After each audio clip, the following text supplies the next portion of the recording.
Mesdames et messieurs, bienvenue à cette nouvelle tournée africaine d'aujourd'hui, du samedi le 6 juin 2026. Et on commence avec l'ambassadeur d'Égypte en Côte d'Ivoire, Chérif Seif, qui s'est entretenu avec la ministre d'État, ministre des Affaires étrangères et de la coopération internationale de la Côte d'Ivoire, Kaba Nialé, afin d'examiner les moyens de renforcer les relations bilatérales entre les deux pays. Les deux parties ont évoqué la tenue de la 4e session des consultations politiques au cours de l'année, ainsi que l'organisation d'un forum d'affaires égypto-ivoirien à Abidjan. La ministre ivoirienne a souligné l'importance du dialogue politique et de la coordination entre les deux pays au service de leurs intérêts communs. La rencontre a également porté sur la participation de la chef de la diplomatie ivoirienne au sommet de mi-parcours de l'Union africaine et au forum économique de l'Alamine prévu à la fin du mois de juin.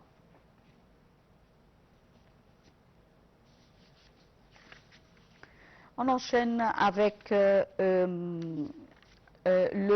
vice-ministre des Affaires étrangères chargé des affaires africaines, Mohamed Aboubakr, qui a reçu la ministre d'État allemande aux Affaires étrangères, Serap Göller, pour une session de consultation politique consacrée aux questions africaines et à la situation au Soudan. Les discussions ont porté sur la vision égyptienne du développement en Afrique, notamment dans les régions du bassin du Nil, de la Corne de l'Afrique, du Sahel et du Soudan, ainsi que sur les moyens de promouvoir la stabilité et le développement durable dans les zones de conflit. Les deux parties ont également évoqué les derniers développements au Soudan et souligné l'importance de poursuivre la coordination entre l'Égypte et l'Allemagne afin de soutenir les efforts en faveur d'une trêve humanitaire et d'un règlement politique réservant l'unité et la souveraineté du pays.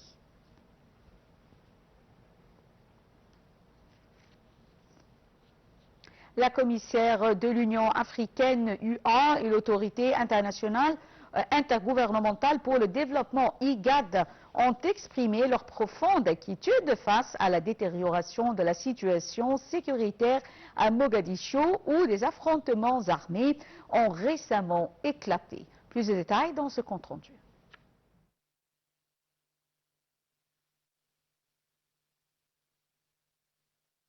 À mettre un terme immédiat aux hostilités, à faire preuve de la retenue et à assurer la protection des populations civiles. L'organisation panafricaine a appelé les acteurs politiques somaliens à privilégier le dialogue et les mécanismes constitutionnels pour résoudre leurs différends. L'UA a également salué les efforts du président somalien Hassan Sheikh Mahmoud et d'autres responsables politiques en faveur du dialogue national, de la réconciliation et de la recherche d'un consensus susceptible de renforcer la stabilité du pays. De son côté, l'IGAD a fait part de sa vive préoccupation face aux violences signalées dans la capitale somalienne sur fond de tensions politiques croissantes et de crise constitutionnelle. L'organisation régionale a condamné tous les actes de violence et appelé les différentes parties à la désescalade ainsi qu'à un règlement pacifique, inclusif et constructif de leurs différends. Le secrétaire exécutif de l'IGAD a souligné que la préservation de la paix, de la stabilité et de l'unité nationale et des acquis du processus de construction de l'État en Somalie demeurait essentielle. Il a également réaffirmé la solidarité de l'organisation avec la Somalie et son soutien aux efforts visant à promouvoir le dialogue national et une stabilité durable. La détérioration de la situation sécuritaire a également suscité l'inquiétude de la communauté internationale. Les Nations unies et l'ambassade des États-Unis en Somalie ont appelé l'ensemble des parties à faire preuve de retenue et à privilégier la désescalade.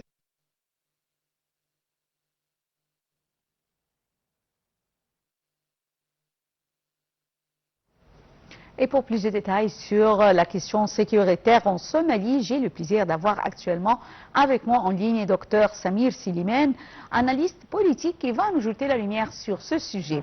Bonjour Dr Samir Silimane et bienvenue tout d'abord. Bonjour et merci beaucoup.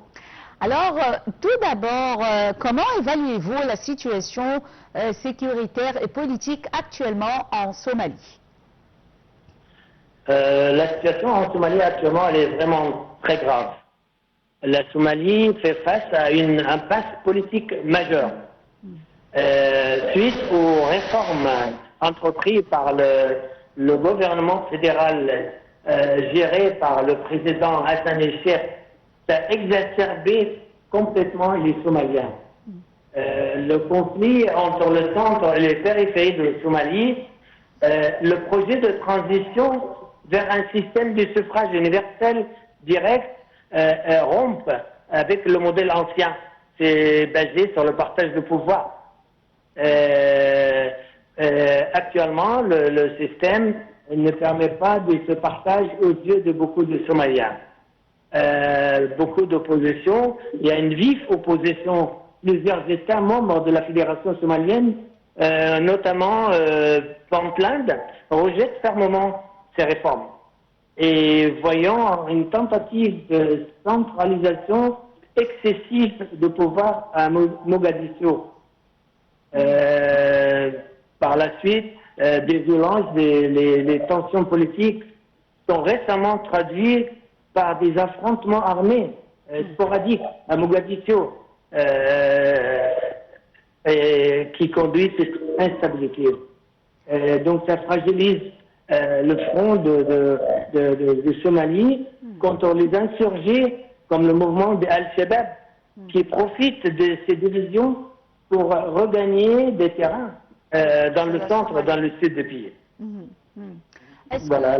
Oui, docteur Samir Suleiman, est-ce que vous voyez que les appels faits par les organisations internationales telles que l'Union africaine ou l'IGAD, autorité intergouvernementale pour le développement, est-ce que ces appels pour apaiser la tension en Somalie auront des effets positifs sur la situation actuelle?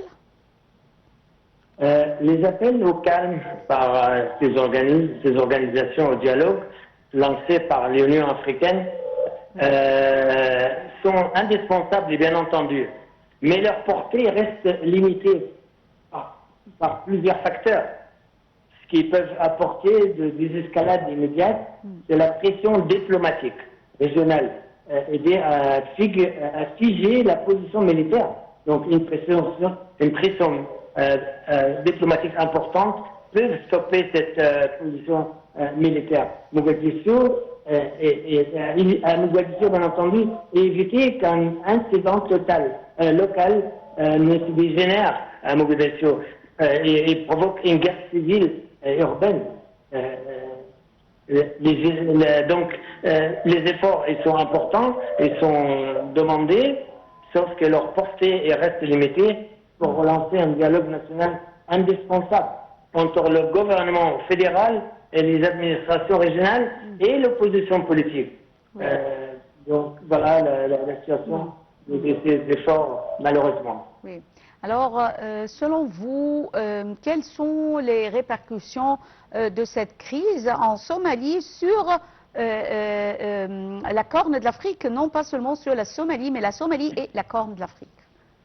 Bien entendu, le principal danger réside dans l'effet domino. Vous savez, l'effet domino, une crise commence par ici et puis continue à se relancer dans d'autres régions. Une déstabilisation de la Somalie d'abord, sur l'ensemble de sa périphérie régionale. Donc toutes les régions après, ils vont être affectées par cette crise. Risque pour le Somalie une opportunité majeure pour Al-Shabaab, qui peut regagner du terrain, bien entendu. Somaliland, les Somaliens et les missiles détournent de la lutte antiterroriste. Donc ça fait quand même détourner l'attention de Somalie pour s'affronter avec Al-Shabaab et d'autres mouvements séparatistes. Oui. Voilà. Et puis l'aggravation, bien sûr, de la crise humanitaire. Le pays, déjà, il subit en plein fouet les chocs climatiques, les insécurités alimentaires. Une escalade militaire peut paralyser l'acheminement de l'aide et provoquant de nouveaux déplacements massifs de la population. Et puis le fossé s'agrandit entre le Mogadiscio et les régions autonomes comme Puntland, comme on a cité. Et donc pour la Corne africaine, la régionalisation de conflits des accords politiques internes s'imbriquent dans la rivalité géopolitique régionale. Les tensions entre la Somalie et l'Éthiopie risquent de s'en venir, d'autant que Mogadiscio cherche à diversifier ses alliances, comme l'Égypte, par exemple, ou la Turquie. Après, il y a le flux de réfugiés transfrontaliers. Une reprise de combat de grande intensité jetterait des milliers de civils vers des pays voisins comme le Kenya ou l'Éthiopie, des pays déjà confrontés à leurs propres défis économiques et sécuritaires. Alors, je tiens à vous remercier infiniment, docteur Samir Slimane, analyste politique, pour ces informations concernant la situation actuelle en Somalie. Et on enchaîne avec le Maroc. Merci à vous. Et on enchaîne avec le Maroc, qui a été membre du Conseil économique et social des Nations Unies, ECOSOC, pour le mandat 2027-2029, lors des élections organisées au siège de l'ONU à New York.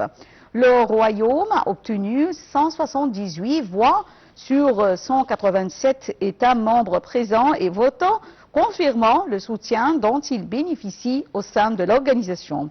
Cette élection reflète l'engagement du Maroc en faveur du multilatéralisme, du développement durable et de la coopération internationale. Organe principal des Nations Unies, l'ECOSOC est chargé de coordonner les activités économiques, sociales et de développement du système onusien.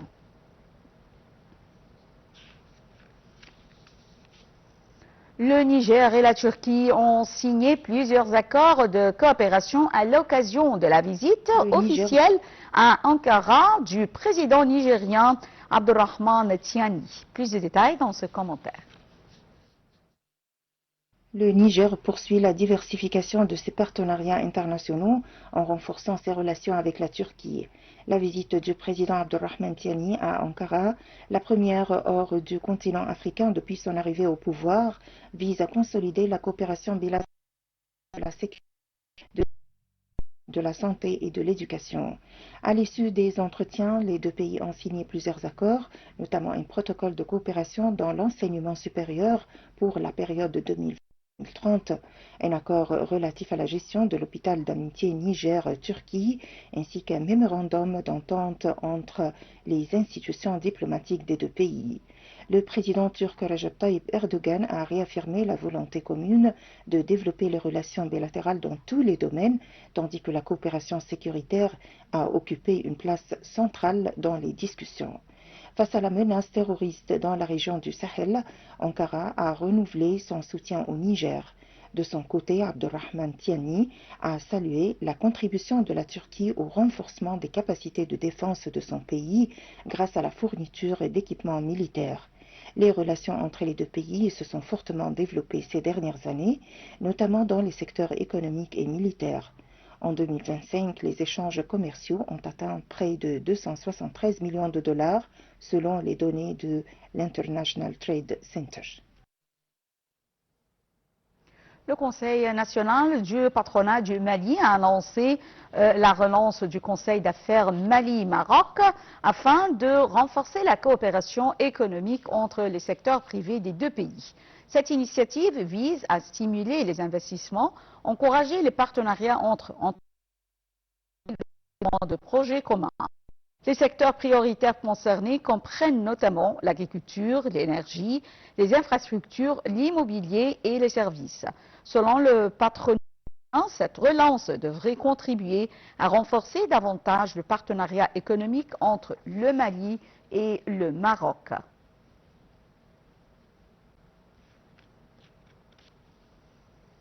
Réunis à Alger, l'Algérie, le Niger et le Nigeria ont réaffirmé leur engagement en faveur du gazoduc transsahérien, tandis qu'Alger a annoncé le lancement de la construction de sa section du projet. Plus de détails dans ce commentaire.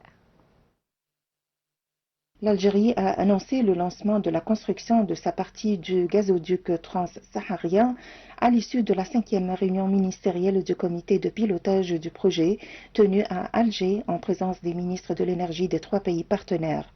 Long de plus de 4000 km, le gazoduc doit relier le Nigeria à l'Algérie via le Niger et permettre l'acheminement de près de 30 milliards de mètres cubes de gaz naturel par an vers les marchés internationaux, notamment européens. Les trois pays considèrent ce projet comme une infrastructure stratégique destinée à renforcer l'intégration régionale, stimuler les investissements et consolider la place de l'Afrique sur le marché mondial de l'énergie. Relancé ces dernières années après une longue période de ralentissement, le projet a fait l'objet de nouvelles études techniques et plusieurs accords visant à accélérer sa mise en œuvre. Le projet revêt une importance particulière pour le Nigeria, dont les réserves de gaz naturel les plus importantes du continent sont estimées à plus de 215 trillions de pieds cubes. Il lui offrirait une nouvelle voie d'exportation vers les marchés internationaux. Le Niger devrait bénéficier de son rôle de pays de transit, tandis que l'Algérie renforcerait sa position de hub énergétique entre l'Afrique et l'Europe.